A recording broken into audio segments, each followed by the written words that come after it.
Hey there everybody! I'm going to show you a pretty simple way to doodle with watercolors today. Of course you're going to need your watercolors and a brush. Your paper is going to need to be a little bit thicker today, either cardstock or some sort of watercolor paper. And then of course for doodling you're going to need either a pen or Sharpie. We're gonna start by just randomly putting some splotches of color here on our paper. Just pretty simple. We're just gonna make some dots here.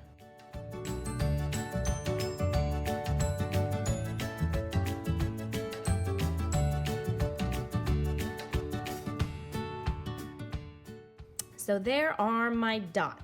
I've got varying sizes, I've got varying colors, and you can see some of my dots here even have a couple different colors inside of them.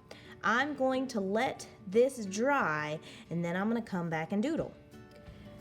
Now that my blotches of color have dried up into these gorgeous dots, I am ready to start doodling. I'm going to use a permanent marker.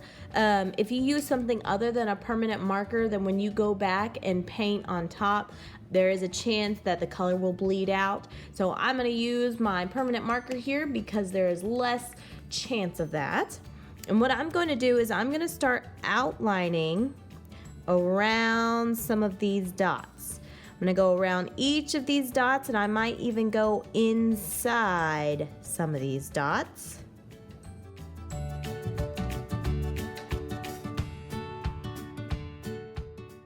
So now all my dots have circles, some of them outside, some of them inside.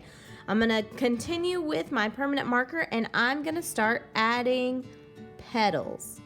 Each circle I have here is going to get some petals, varying shapes, varying styles, just trying to make them interesting.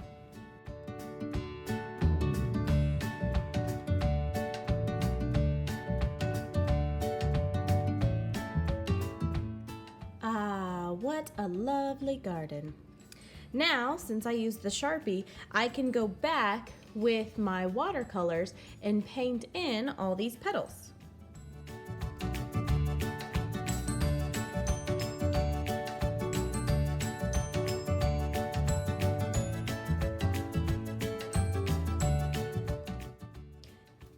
Now all I have to do is let it dry again. And once it's dry, I can go back with the Sharpie and add even more details on top if I want to. Another way you can do this project is by orienting your paper vertical, only adding a few dots, and then once they dry, taking your pen and drawing stems and leaves that stretch all the way down to the bottom of your paper.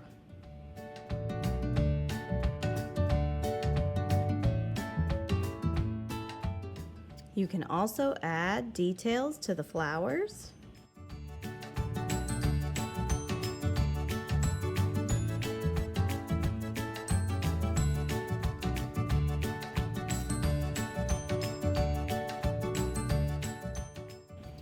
And you can either choose to go back and paint in your leaves and details, or you can leave them open.